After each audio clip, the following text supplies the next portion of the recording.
Alright, the team's ready for action, heading for the shuttle that will take them to the planet's surface. The shuttle sequence is one of our cinematic cutscenes.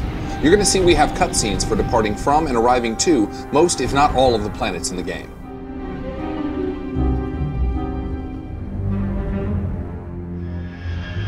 Here comes the shuttle now, landing in a remote location on Taral V. From here, the players are going to have to proceed on foot. Well done. You've successfully infiltrated Taral V. The Imperials think you're just another shuttle bringing supplies. So here you see the players prepping themselves, or buffing up, before going into battle. We're watching this from the perspective of the Jedi Sage, a consular advanced class. Here they go. Lightning strikes the ground here and starts a fire, and one of Grand Moff Kilrin's shuttles is dropping off troops in the distance. Now we shift to the smuggler's perspective. He's a scoundrel advanced class, and he's set up to be the healer. He's in cover, which gives him a defensive bonus, and he's tossing out the heals. Those green circles you see are signs to the smuggler that his cover bonuses apply. You can see the trooper got the skin player's attention. The knight is distracting the lesser jungle beast, and the team's tactics are perfect here. So we're watching from the Jedi Knight's perspective now. He's a guardian with a single saber, but he is a major damage dealer in this group. Whoa, check that out! The shuttle got hit by lightning, then veered off, hit the watchtower, and brought the tower down. That blue square on the knight is actually one of the enemies targeting him. You see the smuggler's healing probe coming in to give the knight a slow-release med pack. Okay, so back to the perspective of our trooper. He's a vanguard, which means he gets access to the heaviest armors in the game, and a reactive shield that increases his threat towards enemies. So now the team is headed over to destroy this Imperial research station. That's actually part of a bonus mission inside the Flashpoint. Oh, and they're ambushed by jungle crawlers. The trooper needs to make sure they don't swarm the healer.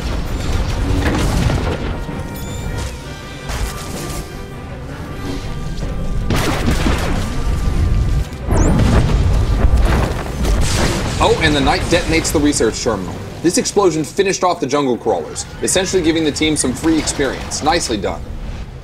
Alright, the team's back on the path now. We're still in the Jedi Sage's perspective. Up here, Imperial soldiers are battling a Jagoran river lurker. The river lurker is the real danger here, so the Sage targets him and lets loose some of her telekinetic abilities. Oops, now she's got his attention, and he's coming after her. Those robes aren't exactly heavy armor, so this could get ugly. We change perspective over to the Jedi Knight, who's taking down the last of the Imperials here, a commando. The Knight's now with everyone else on the river lurker. He powers up and lands a hit hard enough to get the beast's attention. And the river lurker is down.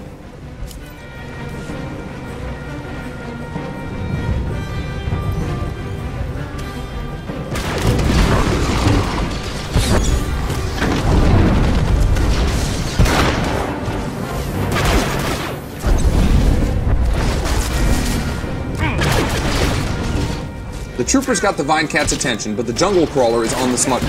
That's no good. Somebody better help the healer. There we go. All good. Next up, Imperials. The Knight starts things by detonating a barrel of explosive material and then wading in. The trooper tosses a sticky grenade, so you can see the Imperial desperately trying to get it off. And that takes both of them down. Okay, this is our first mini-boss. The smuggler's gonna sneak around here in stealth and tranquilize one of those trained Vine Cats, taking him out of the fight until the team's ready.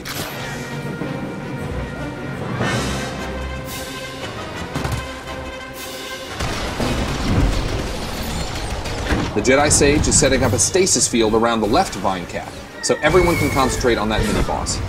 Now it looks like the trooper tossed a sticky grenade onto the handler. This move packs a punch, but it's also damaged that first Vine Cat, breaking him out of his stun. Everyone's focusing their fire on the handler, and the trooper's doing a good job of holding the enemy's attention.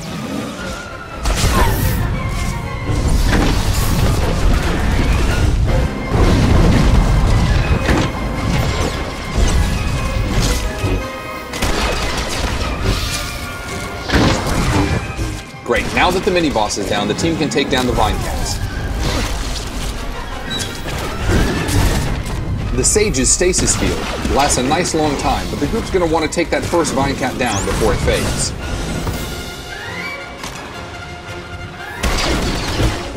Just one Vine Cat left now. All 4 players are using their strongest attacks now to bring him down quickly. And the Trooper finishes him with a stock strike.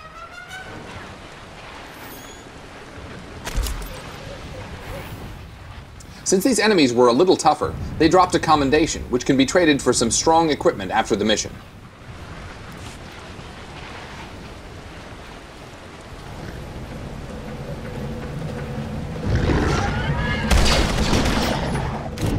Further up the path, the team runs into an Imperial patrol, and it seems they've already got their hands full. As you can see, jungle skin flayers are no fans of the Imperials either. You can sit back and enjoy the show, but if you want the maximum amount of experience, you can rush in and take them all down.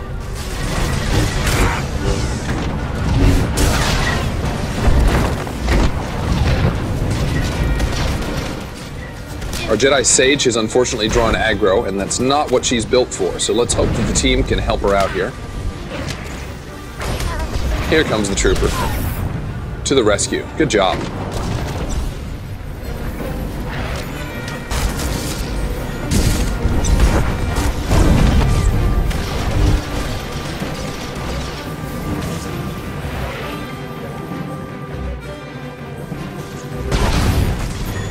So that was a destructible barrel.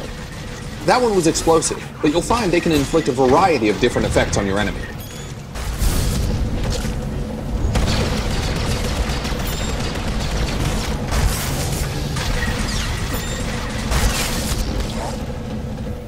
After blowing up this research station, the team is going to move on to the entrance of the Imperial base.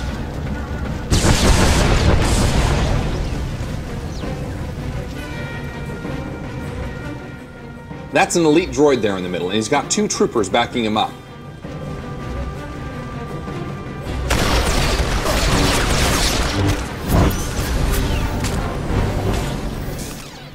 Back from our trooper's perspective, you can see he's tossing a cryo grenade at one of the other troopers so he can concentrate on the elite.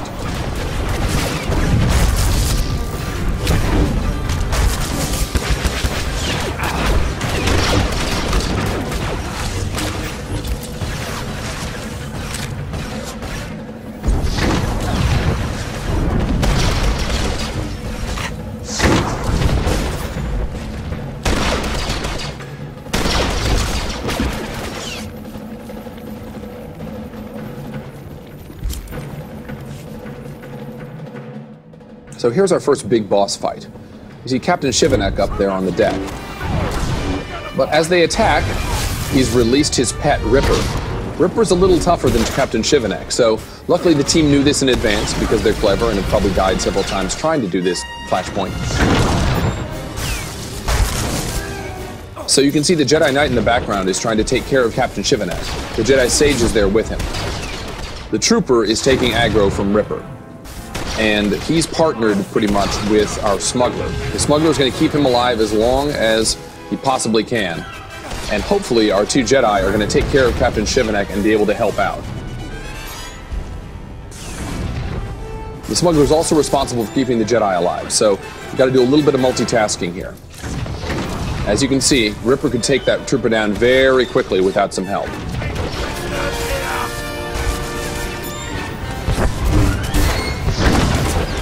But luckily, the fight with Captain Shivanek is going very well. Our Jedi Sage is finding giant objects in the ground to fling at Captain Shivanek while the Jedi Knight does damage. Now you can see in the background, the Trooper is trying to run Ripper over near to some destructible barrels, like I mentioned before. Unfortunately, he just aggroed an ad. A little bit more trouble for the team. The Jedi Knight and Jedi Consular are going to have to take care of that first. You can see everybody's a little low on health, so it's getting a little touch and go here.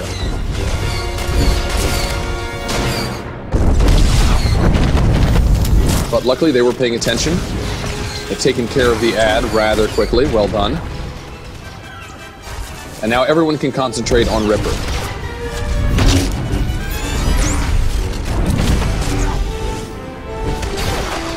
Trooper got a little low on health there, but luckily the Smuggler was paying attention. Now we're in a case where we can actually ping-pong aggro.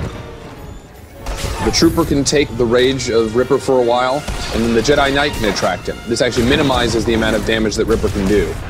It's a very efficient way of taking on difficult enemies. Now, when his trainer, Captain Shivanek, died, he got a buff called Enrage. So he's even tougher than he was at the beginning, making him a challenge for the full group.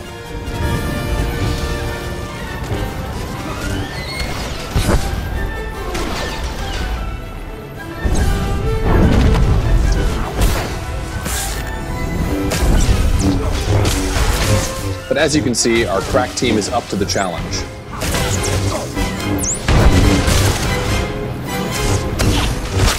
Before you can enter the enemy's fortress, we have to disable its security grid. Against all odds, the team pulled it off. They defeated Captain Shivanek and Ripper. They'll go on to the next portion of the Flashpoint, and if they continue to work together, they may eventually free that Jedi prisoner Master Oteg was so worried about. Even though this is just a portion of the Flashpoint, we hope it's given you a complete feel for what the experience is like. It's fun, it's fast-paced, and it takes smart tactics from each player on the team to pull it off. Taral V is just one of several Flashpoints in Star Wars: The Old Republic. We don't have time to show you all of them. Really, the only way to experience all of this exciting stuff is to play it in the game. So thanks for watching, and we look forward to seeing you there.